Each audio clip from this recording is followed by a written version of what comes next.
Welcome to my channel. और आज हम क्वेश्चन पेपर 2019 के न्यूमेरिकल सोल्व करेंगे। जैसे लास्ट पार्ट में हम 15th न्यूमेरिकल सोल्व कर रहे थे और ये उसकी इंटरनल चॉइस। चलो इसको भी सोल्व कर लेते हैं। देखो किस तरीके से, इफ का मतलब वही गिवन कोई इक्वेशन दे रखी है, ठीक है ना, और आपने क्या शो करना है, कुछ इस तरीके का रिजल्ट, मतलब dy/dx।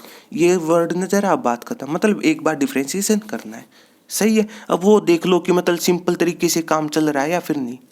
सिंपल है यहाँ पर, ठीक है ना, ये चीज़ें तंग नहीं कर रही, मतलब कैलकुलेशन आसान होगी इस बात का। ये मतलब डायरेक्टली डिफ्रेंशिएट कर दो, बेसिक चीज़ें अप्लाई करो, ठीक है ना। कुछ नहीं यहाँ पर पावर रूल, मतलब डिफ्रेंशिएशन का पावर रूल, पावर आगे स्क्वायर रूट का मतलब होता है पावर 1/2, पावर आगे, ठीक है। फिर पावर का होगा पावर में से एक कम, मतलब ऊपर पावर में से जैसे कुछ इस तरीके का होगा, मतलब पावर थी 1/2 उसमें से एक कम, इसका रिजल्ट आएगा -1/2, और नीचे पावर 1/2 या फिर स्क्वायर रूट लिखो नीचे, केवल कैलकुलेशन है। फिर अंदर वाले का 1 का 0 माइनस साइन एक्स स्क्वायर का पावर रूल से 2x, केवल कैलकुलेशन। एक्स का भी यहाँ पर एक्चुअल में एक्स का विद रिस्पेक्ट टू एक्स 1, ठीक है ना, और यहाँ पर वाई का with respect to x, dy/dx यही टर्म चाहिए थी।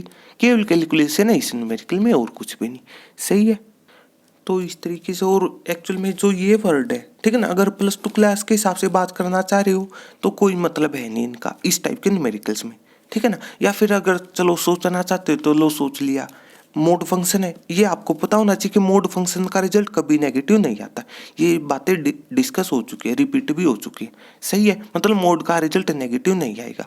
सही है। तो अगर सिंपली एक्स का मॉडुलस लिखना चाहो, या फिर मॉडुलस फंक्शन, या फिर कहो एब्सोल्यूट मॉडुलस फंक्शन कहो, सही है, उसका रिजल्ट नेगेटिव नहीं आने का मतलब होता है ये चीज, 0 या फिर पॉजिटिव।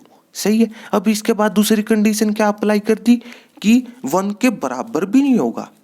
1 के मतलब मेन चीज क्या है, ये चीज। सही है। 1 के बराबर क्यों नहीं हुआ, थोड़ा सोच लो ना। इस वजह से अगर x यहाँ पर 1 पुट कर दिया आपने, 1 का स्क्वायर 1 और 1 - 1 0, डिवाइड में 0 आ जाएगा और वो चीज हो जाएगी नॉट डिफाइंड। डिफरेंशिएशन भी तो एक फंक्शन है ना।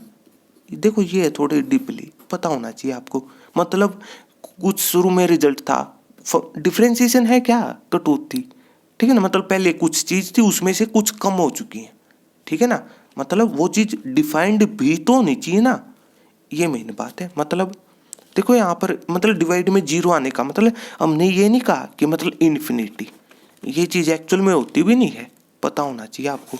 मतलब इन्फिनिटी अलग चीज़ है और नॉट डिफाइंड अलग चीज़ है, पता होना चाहिए आपको, ये है मेन। सही है। तो इस तरीके से, ठीक है ना, मतलब इस चीज़ का लॉजिक है क्या, इस तरीके वर्ड क्यों मिलते हैं, थोड़ा सोच लिया करो। सही है। इसके बाद अब एक कंडीशन तो इस 1 की वजह से अप्लाई हुई, ठीक है ना, दूसरी कंडीशन क्या है यहाँ पर, बताओ ना। एक तो समझ लिया कि हमने कि 1 के बराबर क्यों नहीं हुई, लेकिन दूसरी कंडीशन कि यहाँ पर जैसे हमने कहा था कि 0 जैसे रिजल्ट 0 मिले या फिर पॉजिटिव, पॉजिटिव तो कोई भी नंबर हो सकता है, वो फ्रैक्शन में वो में कोई मतलब नहीं। सही है, कोई भी पॉजिटिव नंबर, लेकिन 1 से छोटा क्यों, यहाँ पर समझो। अगर 1 माइनस से मतलब सोच लिया कि यहाँ पर समझने के लिए एक्स स्क्वायर है, जो अगर 1 से बड़ा रिजल्ट हुआ इस चीज का, मॉडुलस है जो इसका रिजल्ट अगर बड़ा हुआ 1 से, ठीक है ना, तो मतलब 1 पॉइंट समथिंग मान लिया, फ्रैक्शन के हिसाब से फ्रैक्शन के नंबर हो सकते हैं, बिल्कुल हो सकते हैं यहाँ पर, ठीक है ना, और इस सारे का रिजल्ट मिल जाएगा आपको नेगेटिव। और स्क्वायर रूट के अंदर नेगेटिव क्या होता है, स्क्वायर रूट के अंदर नेगेटिव आयोटा, या फिर कहो कॉम्प्लेक्स नंबर, और जो इमेजिनरी होते हैं। सही है। लेकिन ये मेन बात है, जो फंक्शन है ना, सारा का सारा रियल नंबर पर डिफाइंड होता है। क्यों, क्योंकि फंक्शन भी एक स्पेशल टाइप होती है रिलेशन की, और रिलेशन मतलब कुछ चीज एक्चुअल में रिलेट करे, मतलब रियल लाइफ में होनी चाहिए। सिंपली डिफाइन कर दिया रो, मतलब रियल में एग्जिस्ट करती हो, बात खत्म। तो पता हो, अब ये पता चल गया हो आपको इन चीजों का मतलब है क्या, मतलब एक तो इक्वल टू का साइन क्यों नहीं लिखा हुआ है, और दूसरी चीज ये 1 ही क्यों लिखा, थोड़ा सोच लिया करो। तो इस तरीके से, और आगे कैलकुलेशन कुछ इस तरीके से रहेगी, पोज करके आप चेक कर सकते हो, बिल्कुल बेसिक कैलकुलेशन की हुई है और कुछ भी नहीं। सही है। तो इस तरीके से और ये रिजल्ट मिल जाएगा हमें, ठीक है ना, मतलब केवल कैलकुलेशन करनी थी आपने, ठीक है ना, मतलब वो डायरेक्ट टर्म नजर आने लगेंगे और कुछ भी नहीं। या फिर मतलब ये चीज जो भी मतलब इस टाइप के न्यूमेरिकल्स में, और एक और खास बात होती है क्या कि आंसर मतलब जब भी प्रूव के न्यूमेरिकल हो ना, प्लस टू क्लास तक अगर आप नॉर्मली बात करो, ठीक है ना, सारे न्यूमेरिकल फायदे के होते हैं जब भी प्रूव करने के हो। मतलब ये कोई ये भी तो सोच रहा होगा ना कि आंसर पहले से लिख दिया, मतलब हो सकता है कभी किसी का आंसर सोच लो ये टर्म उसकी माइनस आई, हो सकता है कैलकुलेशन मिस्टेक हो चुकी हो, माइनस आई हो, वो सोचेगा कि कैंसिल तो नहीं हो रही, फिर क्या करें, मतलब क्या आना चाहिए था प्लस। ये बात कहाँ से पता चलेगी उसको, आंसर को देख करके। थोड़ा सा एडवांस सोचा करो, सही है, केवल कैलकुलेशन करनी थी। तो इस तरीके से अब नेक्स्ट न्यूमेरिकल की बात कर लेते हैं इसी तरीके से, देखो किस तरीके से। तो जैसे नेक्स्ट न्यूमेरिकल हमारे पास की फाइंड द पर्टिकुलर सॉल्यूशन, ठीक है ना, वही है डिफरेंशियल इक्वेशन के दो आंसर मिलते हैं या फिर सॉल्यूशन को, वो अपनी चॉइस है, ठीक है ना। एक तो जनरल सॉल्यूशन और एक पर्टिकुलर सॉल्यूशन हमें क्या यहाँ से पता चलता है, मतलब किसी पॉइंट पर, ये भी कह सकता पॉइंट बनता है ना एक्स वाई से, पता होना चाहिए आपको। मतलब अगर ये वर्ड ना लिखता फिर भी आपके दिमाग में ये बात जानी चाहिए इस चीज़ का मतलब है क्या, मतलब पर्टिकुलर सॉल्यूशन मिलेगा। और y ऑफ 0 इक्वल टू 1 लिखने का मतलब है कि इस केस में y की तो वैल्यू है राइट हैंड साइड वाली है, और ये ऑफ 0 मतलब x की वैल्यू 0 है, यहाँ पर y की वैल्यू 1 है। इस टाइप के वर्ड यूज हो सकते, सही, देखो यहाँ पर, ठीक है, मतलब कौन सा 0 है, कौन सा मतलब कौन सा x है, इनमें कौन सा y, फिर भी आपको पता होना चाहिए। अब इसके बाद तो जैसे कुछ नहीं, जो डिफरेंशियल इक्वेशन लिख दी केवल सोल्व करना है, तो नॉर्मली न्यूमेरिकल है, मतलब कुछ नहीं, dy बाई dx निकाला आपने, सही है। उसके बाद देख लो, एक बात बताई थी जब भी सॉल्यूशन की बात आ जाए केवल 3 चीज़ें दिमाग में आ जानी चाहिए तभी, कौन सी, एक तो वेरिएबल सेपरेबल, ठीक है, एक होमोजीनियस का वो अपनी चॉइस है, ठीक है ना, मतलब होमो का मतलब है सेम, सेम क्या पावर, और तीसरा वही कौन सी, लीनियर वाली, लीनियर डिफरेंशियल इक्वेशन, ठीक है ना। अब देख लो होमो का केस क्या बन सकता है, चेक करो अब आप, ठीक है ना, जैसे यहाँ पर y की पावर है 2, इस तरीके, मतलब केवल चेक करना होता है अपने, सही है। तो इस तरीके से, और जो x की टर्म क्या है, पावर 1 है। अब ये पता होना चाहिए आपको, इस बात का मतलब पता है कि यहाँ पर भी ये चीज़ क्यों चेक हुई, ये भी तो मेन बात है। जैसे इसकी पावर यहाँ पर भी 1 है, मतलब वो मौका केस क्यों गया, ये भी थोड़ा इम्पोर्टेंट है यहाँ पर। इस बात का मतलब देखो किस तरीके से, जो एक्सपोनेंशियल फंक्शन है, पहली बात तो ये पता होना चाहिए एक्सपोनेंशियल भी एक फंक्शन होता है, मतलब यहाँ पर भी डोमेन और रेंज होंगे, बात आपकी सही है। जैसे सिंपली कहो कि जो लोग फंक्शन है, लोग अब तक नहीं है फंक्शन, फंक्शन बनाए अब, मतलब ये एक्स क्या लिख दिए, फंक्शन क्या होता है सिंपली, जैसे कोई है फंक्शन ए से बी, मतलब पहली सेट के एलिमेंट दूसरे सेट के एलिमेंट, इस एक्स का मतलब है जो भी उसका पहले सेट के एलिमेंट है उन सभी को रिप्रेजेंट कर रहा है एक्स, सही है। तो इसी तरीके से एक्सपोनेंशियल फंक्शन अब तक नहीं है, केवल ए लिख दिया, लेकिन ये बात एक तरीके से सेटिस्फाई भी अपने आप हो जाती है। इस बात का मतलब पता है क्या है, ये चीज जैसे आप 2 लिखा हो तो अपने आप ये चीज हो जाएगी 2 की पावर 1 है, बेसिक है ये। तो यहाँ पर भी वही चीज, किसी पावर 1 लिखी ना लिखी बात बराबर होती है इस वजह से, ठीक है ना।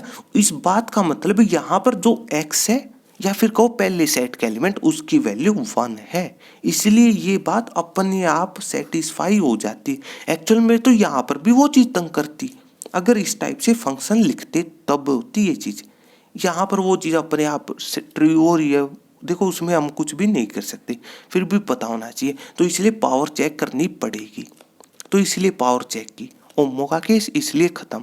तो देख लो वेरिएबल सेपरेबल, मतलब एक्स वाले एक तरफ वाई वाले एक तरफ, काम बन गया, काम बनते ही दोनों साइड इंटीग्रेशन, बेसिक इंटीग्रेशन करना अपनी, सही है। देख लो अब ये पता होना चाहिए सब्स्टिट्यूशन मेथड, इंटीग्रेशन, मतलब जिस भी तरीके से न्यूमेरिकल सोल्व करना चाहते हो ना इंटीग्रेशन, वो अपनी चॉइस है।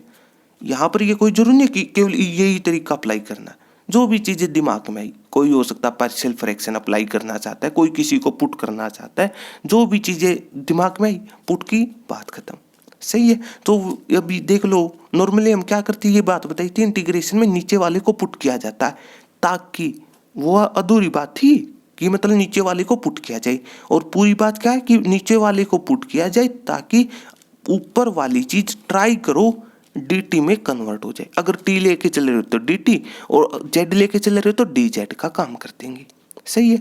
इस बात का ये मतलब यहाँ पर पता हो आपको कि e की पावर 2x क्यों नहीं लिखा, 2 क्यों नहीं लिखा है यहाँ पर? अगर आप लिखते मतलब हो सकता है कोई e की पावर 2x को t पुट करता, फिर क्या होता है उस केस में नेक्स्ट स्टेप होता है differentiation with respect to x। तो सबसे पहले एक्सपोनेंशियल का मतलब इसका तो एज इट इज रहेगा, ठीक है। उसके बाद पावर का तो 2x का पावर रूल से 2 हो जाएगा, x का 1 और t का dt और डिवाइड वाला dx इनटू में चला जाएगा इस तरीके से। लेकिन ऊपर क्या है, केवल आपके पास e की पावर x है।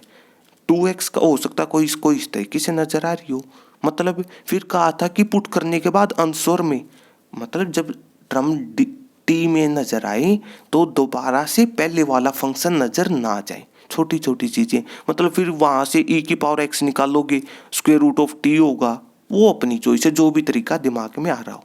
सही है। हो सकता कोई इसी को स्क्वायर रूट ऑफ t और नीचे वाले को 1 प्लस मतलब पूरे को ही 1 का तो कोई फायदा नहीं है, इसका डिफरेंशिएशन 0 होगा। चलो इसको भी साथ में, सही 1 प्लस को भी, ठीक है ना। तो मतलब ये सारे को अगर कोई चलो z पुट कर दिया t और अगर कंफ्यूज हो रहे हो तो, ठीक है ना। तो मतलब सारे को z पुट कर दिया तो square root of z by z, फिर पावर मतलब फिर वो रूल अप्लाई कर देना। कौन सा? देखो वो अपनी चॉइस है। इसको क्या लिख सकते हो, नीचे पावर 1 है और ऊपर मतलब ये नीचे वाले को क्या लिख सकते हो, square root z divide by square root z into square root z। ये calculation 1 by square root z और इसको पावर रूल से सबसे पहले स्क्वायर रूट z का मतलब है नीचे पावर है 1/2, ऊपर जाएगी -1/2 और इसका इंटीग्रेशन वाला पावर रूल अप्लाई कर देना। मतलब जो भी चीज़ दिमाग में केवल रिजल्ट निकालना होता है अपने। यहाँ पर इंटीग्रेशन में मतलब जब डेफिनेट इंटीग्रल के न्यूमेरिकल आ जाए वहाँ पर जो बेसिक इंटीग्रेशन है ना वो तंग नहीं करता, जो मतलब टाइप से बन जाती है अपने आप इस वजह से। सही है। मतलब ये कोई कभी भी नहीं है कि मतलब केवल एक तरीके से न्यूमेरिकल सोल्व करो। मतलब जो भी चीज़ें दिमाग में ही हो सकता कोई पूरे को टी पुट करना चाहता है, फिर जैसे जेड के हिसाब से बात हो चुकी है। सही है। कोई अगर सिंपली मतलब केवल dt बनाना चाहता है तो इस तरीके से बना सकता है, वो अपनी चॉइस रहेगी। सही है। और इसके बाद ये यहाँ पर भी अपनी चॉइस है, ठीक है ना। इस बात का मतलब ये बात बताई थी कि सी को वैसे अब पुट किया जाता है जैसा नेचर हो। अब आपकी चॉइस है, हो सकता कोई यहाँ पर टेंजेंट इनवर्स पुट करना चाहता है। और एक्चुअल में +2 क्लास में वो नेचर वाली बात केवल एक्चुअल में तो लोग तक ही सीमित होती है, ठीक है ना। वैसे बात आपकी सही है यहाँ पर कि यहाँ पर क्यों नहीं पुट की, कर लो, फिर आगे फॉर्मूला पुट करना पड़ेगा। मतलब इनवर्स ट्रिग्नोमेट्री का फिर फॉर्मूला पता होना चाहिए, tangent inverse x plus tangent inverse y। अपनी चॉइस है, ना पुट करना चाहते हो ना करो, सिंपल लेके चल पड़ो। सही है। तो इस तरीके मतलब नॉर्मली तो वो हम लोग के केस में ही अप्लाई करते हैं वो नेचर वाली बात। तो इस तरीके से और आगे रिजल्ट कुछ इस तरीके से रहेगा, जैसे मतलब कुछ नहीं, जो आपके पास इनिशियल कंडीशन थी पुट करो, इसका मतलब बताता है x की वैल्यू 0 y की वैल्यू 1।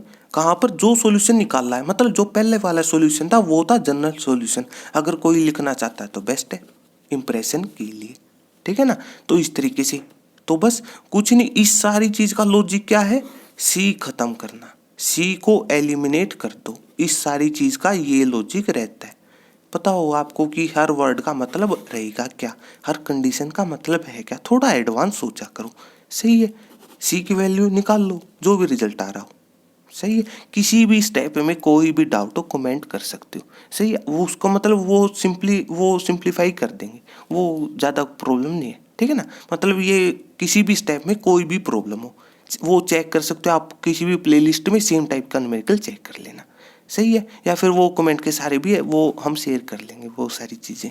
सही है। तो सी की वैल्यू निकाल ली, वापस वहीं पर पुट कर दी, केवल कैलकुलेशन थी और ये हो जाएगा पर्टिकुलर सॉल्यूशन। मतलब ये कोई जरूरी नहीं कि न्यूमेरिकल की स्टेटमेंट में इस तरीके वर्ड मिले हों आपको। सही है। मतलब ये कह दो कि फायदे की बात लिखी हुई है, अगर पॉजिटिव थिंकिंग है दिमाग में तब आएंगी ये सारी चीज़ें।